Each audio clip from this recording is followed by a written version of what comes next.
은혜 받으실 하나님의 말씀은 요한복음 6장 16절에서 21절까지 말씀입니다. 요한복음 6장 16절에서 21절까지 말씀을 우리 다 함께 봉독합니다. 저물매 제자들이 바다에 내려가서 배를 타고 바다를 건너 가버나움으로 가는데 이미 어두웠고 예수는 아직 그들에게 오시지 아니하셨더니 큰 바람이 불어 파도가 일어나더라. 제자들이 노를 저어 10여리쯤 가다가 예수께서 바다 위로 걸어 배에 가까이 오심을 보고 두려워하거늘 이르시되 내니 두려워하지 말라 하신대 이에 기뻐서 배로 영접하니 배는 곧 그들이 가려던 땅에 이르렀더라. 아멘. 말씀의 제목을 다 함께 따라해 주시길 바랍니다. 넘어지고 싶지 않습니다. 넘어지고 싶지 않습니다. 옛날에 한국의 부흥사들은 나름대로 소신 있는 행동을 하신 것 같습니다. 옛날 부흥회는 대부분 마지막 시간이 새벽 기도 시간이었어요. 새벽 예배 시간이었습니다. 그래서 새벽 예배 인도하고 전부 다 통성기도 시켜놓고 강사 목사님은 조용히 집으로 돌아가셨다고 합니다.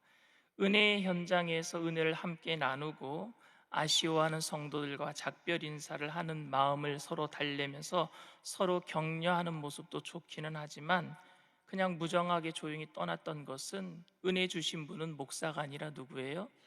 하나님이시니까 영광 가리울까봐 그렇게 조용히 떠났단 말입니다. 은혜의 도구로 쓰임받은 부흥사 아니면 목사님이 아무 말씀 없이 현장을 떠난다라는 것은 굉장히 조금 힘든 일일 것 같다라는 생각을 가집니다. 특히 은혜가 되고 집회가 굉장히 뜨거워지면은요, 부흥사 목사님에게 당시에는요, 옛날에는요, 하루 더 해주세요 이런 적도 있었어요. 하루 더 해주세요. 그래서 하루 이틀 부흥회를 더 하기도 했습니다. 그런데 여러분에게 한번 질문을 드릴게요. 부흥회 끝나고 나면은 그 은혜가 얼마나 오래 갑니까? 부흥회 끝나고 나면 아무리 은혜를 끼치는 최고의 부흥사가 왔다고 할지라도 그분을 통해서 은혜 받은 말씀을 가지고 1년 이상 그렇게 은혜를 유지하고 살아갑니까? 일주일도 채 가지 못해서 원래 상태로 돌아가는 일들을 많이 경험하지는 않았습니까? 그것 때문에 부흥회를 했다고 교회가 갑자기 확 뒤집어져서 부흥이 되거나 성도들이 전부 다 1년 내내 아니면 평생토록 그 은혜 가운데 변화되어서 살아가는 모습을 별로 보지 못합니다. 사람들은 여러분 쉽게 변화되지 못합니다. 사람들은 쉽게 그렇게 변화될 수가 없는 것 같습니다.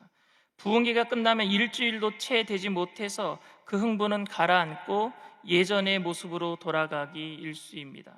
설교를 길게 하시는 부흥사 목사님을 봤어요. 근데 부흥회가 길어도 재미있고 웃기기도 하고 또 눈물도 나고 그렇기 때문에 시간 가는 줄 모르고 은혜를 받기도 합니다. 부흥회가 끝나면 3, 4, 5 모여서 은혜 받은 이야기를 서로 나누고 강사 목사님이 하셨던 재미있던 예화를 서로 나누면서 또 웃기도 하고 떠들다가 그리고 집에 돌아가면은 교회를 나가는 것을 반대하는 남편이 윽박지르기도 하고 교회에 나가는 것을 반대하는 부모님이 큰 소리를 치고 다시는 교회 가지 말라라고 할 때에 그날 받았던 은혜는 그날 다 쏟아버리지 않습니까? 집에 돌아가면 상황이 좋지가 않기 때문에 은혜는 오래 가는 법이 별로 없는 것 같습니다. 꼭 속을 뒤집어 놓는 일이 벌어지고 맙니다. 우리의 생활 환경 가운데 말입니다. 오병이어 기적 이후에 제자들은 얼마나 흥분했을까요? 얼마나 큰 은혜였는데요. 얼마나 놀랐을까요?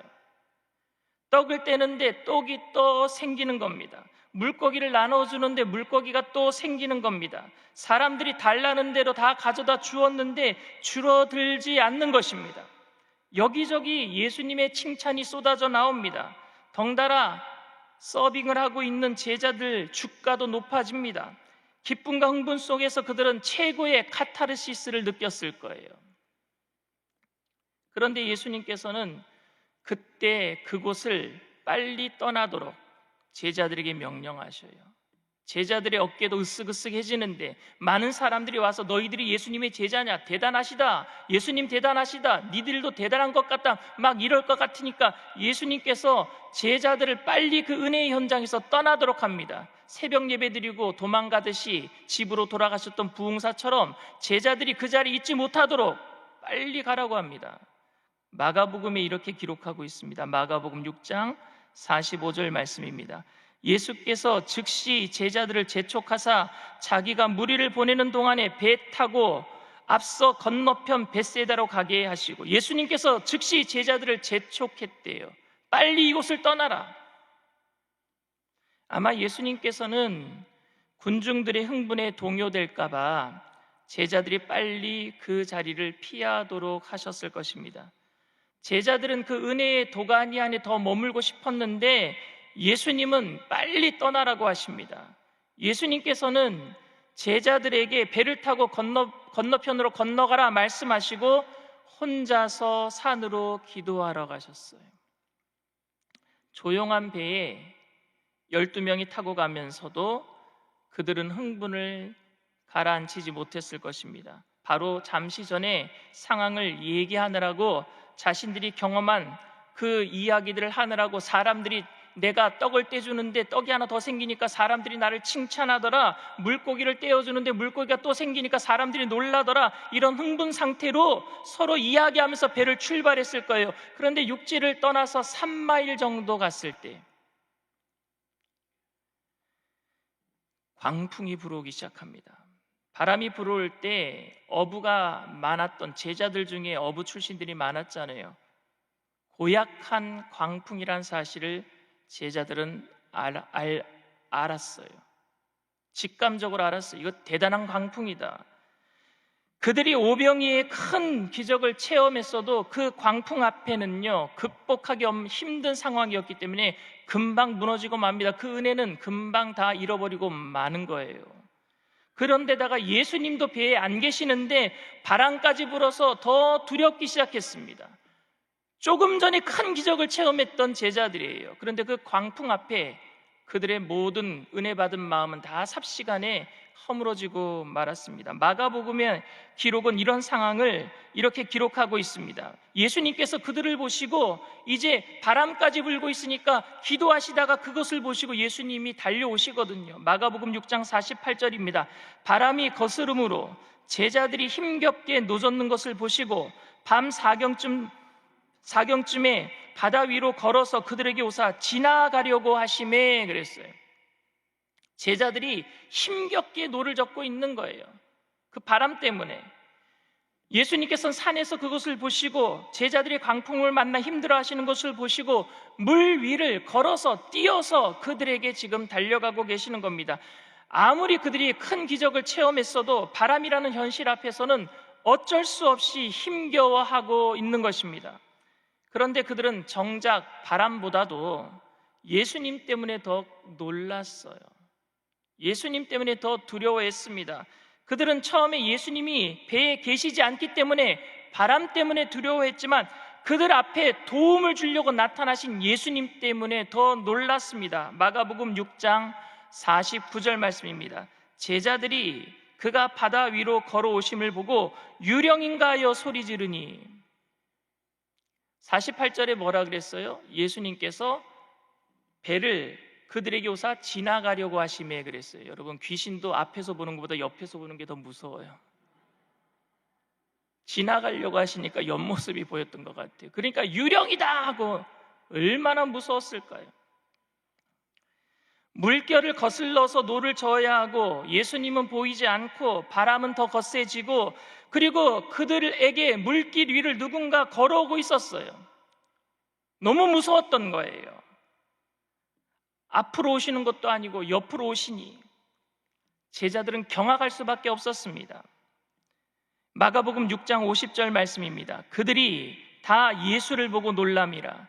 이에 예수께서 곧 그들에게 말씀하여 이르시되 안심하라, 내니 두려워하지 말라 하시고.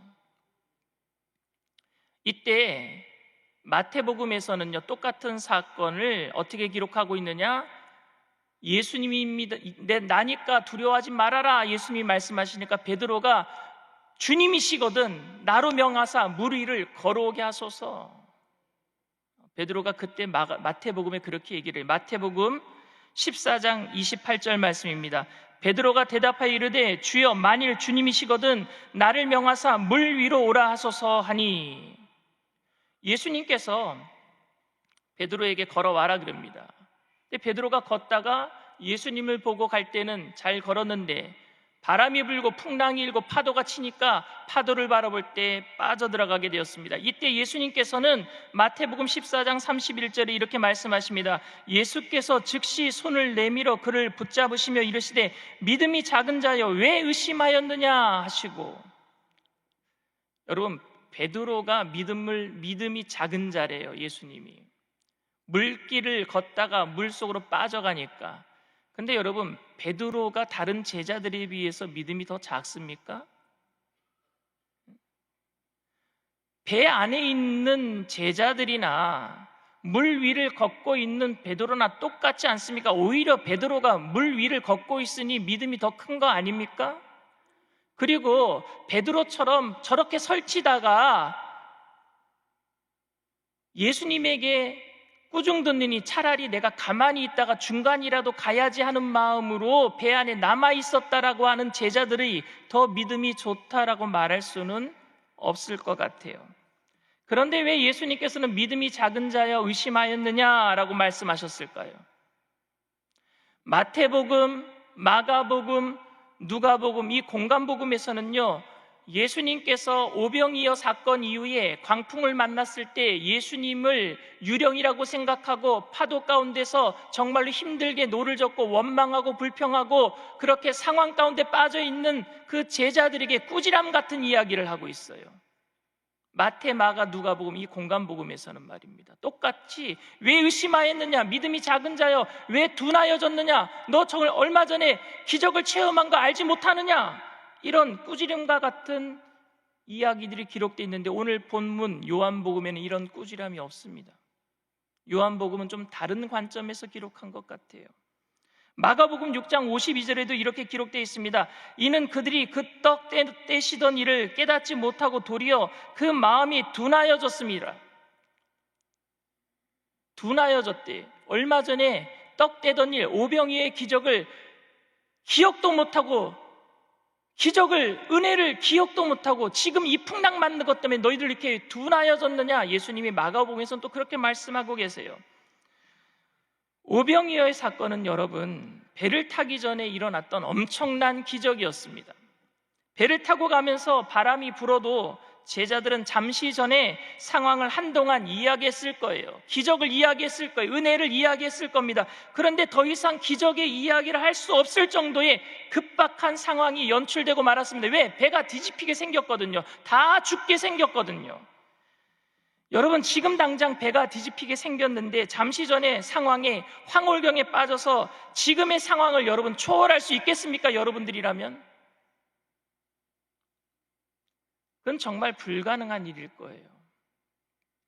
여러분들이 부흥의 큰 은혜를 받았고 그 은혜를 서로 나누고 있는데 만약에 그 자리에 폭탄이 떨어진다면 그 은혜를 계속 나눌 수 있겠습니까? 우크라이나 전쟁이 터져 있는데 그곳에 여러분 기독교 인구가 많아요. 그들도 그 전날 예배 드리고 은혜 받았을 거예요. 그런데 그곳에 포탄이 떨어졌어요. 사람들이 죽어나갑니다. 그런데 은혜를 얘기할 수 있어요? 초월할 수 있어요? 이겨낼 수 있어요? 지금 당장 피 흘리고 병원에 실려가는 사람이 있는데 그런 상황 속에서 어떻게 은혜를 이야기할 수 있겠습니까? 그 상황을 여러분 어떻게 초월해 낼 수가 있겠습니까? 저는 예수님께서 베드로에게 하신 말씀, 믿음이 작은 자여 왜 의심하였느냐, 마가복음에서는 너희들 왜 이렇게 마음이 둔하여졌느냐 라고 하는 말씀이 책망으로 들리는 것이 아니라 그렇게 밖에 할 수 없는 인간의 나약함을 이야기하고 있다고 생각합니다.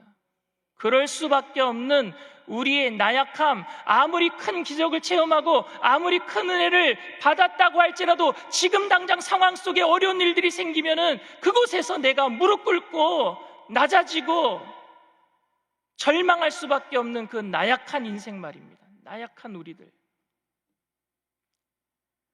문제가 생기는 가운데 두려워하고 있다면 우리를 도우러 오시는 예수님조차도 유령인 줄 알고 두려워할 수밖에 없는 상황이 우리의 나약함입니다.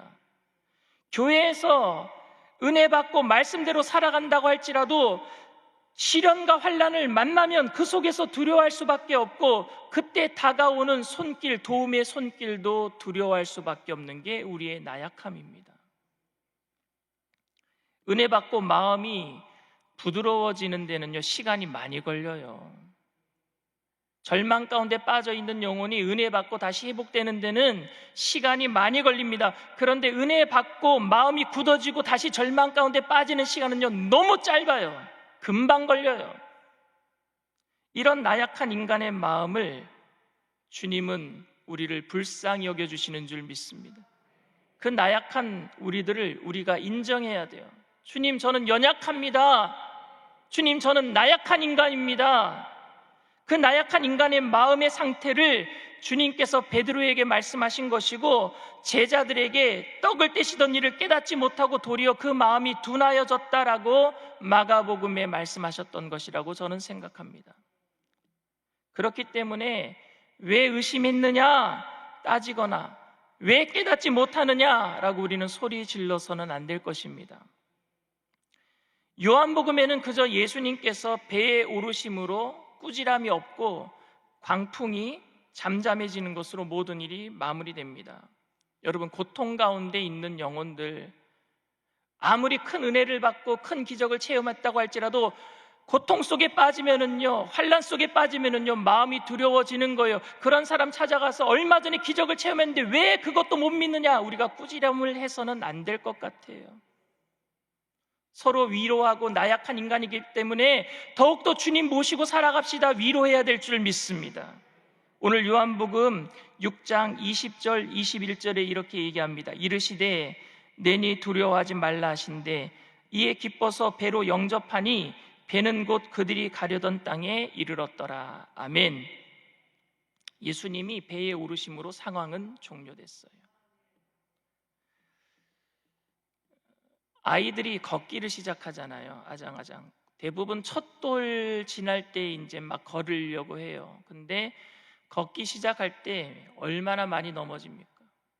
넘어질 때마다 넘어지는 것 때문에 다시는 걷지 말아라, 일어나지 말아라 라고 이야기하는 부모 있습니까? 아니요. 넘어지더라도 또 일어나봐, 또 일어나봐. 넘어지는 것을 꾸지람하는 부모는 없어요.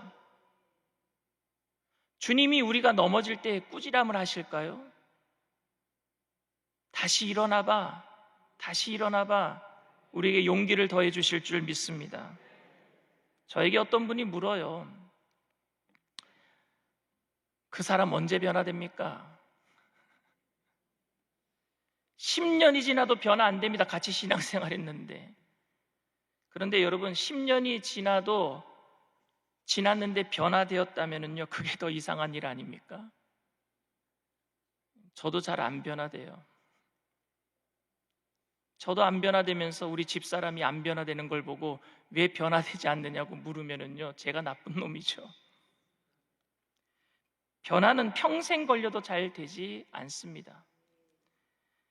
아마 그분도 같이 신앙생활하는 그분이 변화되지 않으니까 답답해서 저에게 물었을 것입니다. 어느 정도 시간이 지나야 사람들이 변화됩니까? 은혜 받으면 변화돼야 되는 것 아닙니까? 네, 맞아요. 변화되어야 됩니다. 나아져야 합니다.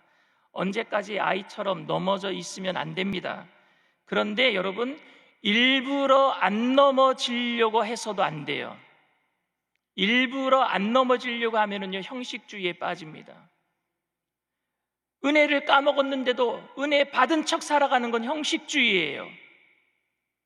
거룩하지 않는데도 거룩한 척 하는 건 형식주의, 안 넘어지는 척. 그러다 넘어지면요, 정말 크게 다쳐요. 여러분, 안 넘어지려고 하다가 넘어지면 정말 크게 다쳐요. 결국에 주님을 거부하는 상태도 벌어질 수도 있어요. 교회를 떠날 수도 있어요. 마귀는요, 우리를 넘어뜨리려고 다가와요. 근데 여러분, 안 넘어지려고 하다 넘어지면요 크게 다치는데, 잘 넘어지면요 툭툭 털고 다시 일어날 줄 믿습니다. 기도원에서 은혜 받는 것이 너무 좋아서 기도원에만 있으려고 하는 사람이 있었어요. 제가 2005년도에 기도원에서 설교 목사로 있었거든요. 근데 제가 깜짝 놀랐어요. 20년 동안 안 내려가는 사람이 있대요. 죄송합니다. 아침에 제가 그분에게 별명을 붙여줬어요. 이묵이라고. 여러분, 우리는 세상에 나가서 빛과 소금의 역할을 해야 될 줄 믿습니다. 선한 영향력을 어디에 가서 끼쳐야 되는, 은혜 받은 것을 어디에서 끼쳐야 되는 거예요.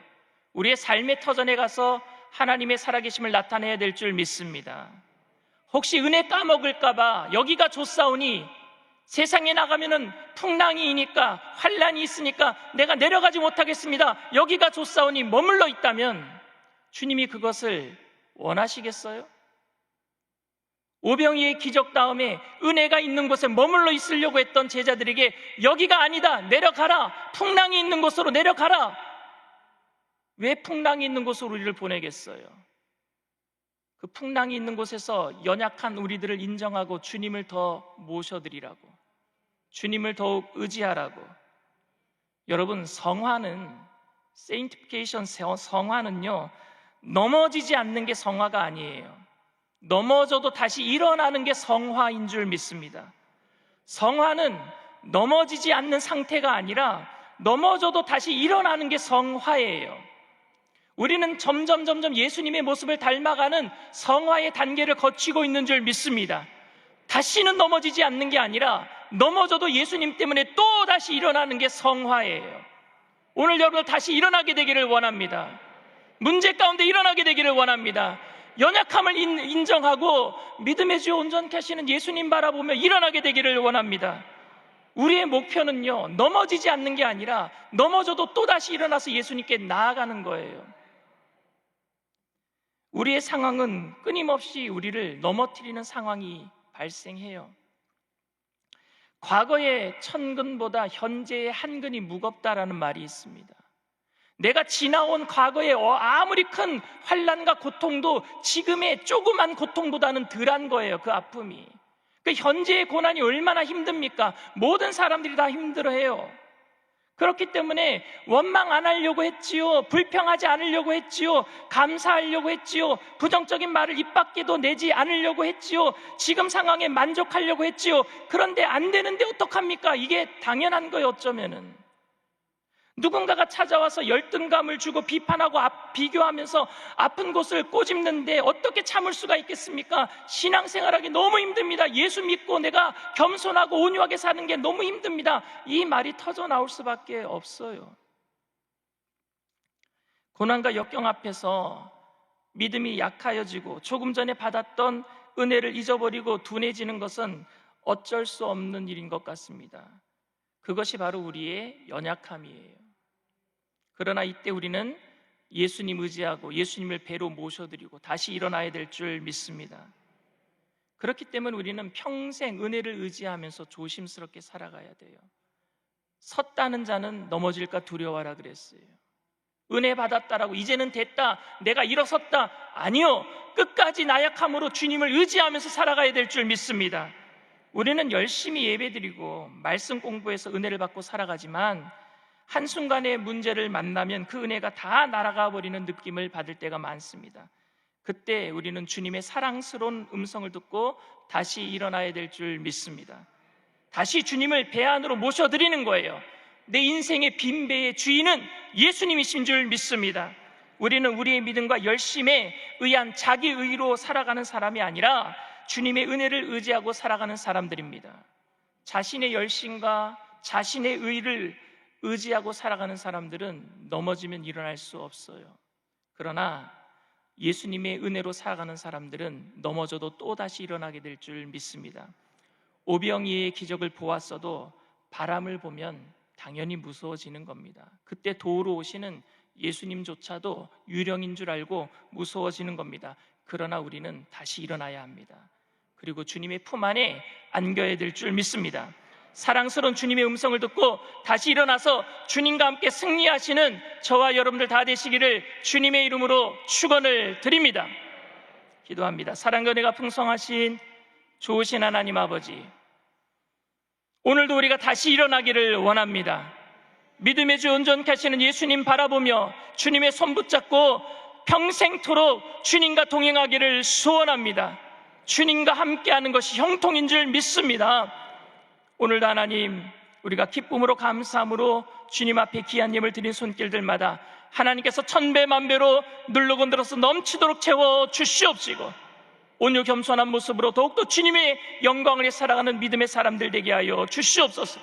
오늘도 기도할 때 성령님 우리 가운데 찾아와 주시옵시고 우리의 연약함을 주님의 강함으로 채워 주시옵소서. 감사드리며 예수님의 이름으로 기도드리옵나이다. 아멘. 하늘에 계신 우리 아버지여, 이름이 거룩히 여김을 받으시오며 나라가 임하시오며 뜻이 하늘에서 이루어진 것 같이 땅에서도 이루어지리이다. 오늘 우리에게 일용할 양식을 주시옵고 우리가 우리에게 죄 지은 자를 사하여 준 것 같이 우리의 죄를 사하여 주시옵고 우리를 시험에 들게 하지 마시옵고 다만 악에서 구하시옵소서. 나라와 권세와 영광이 아버지께 영원히 싸움나이다. 아멘.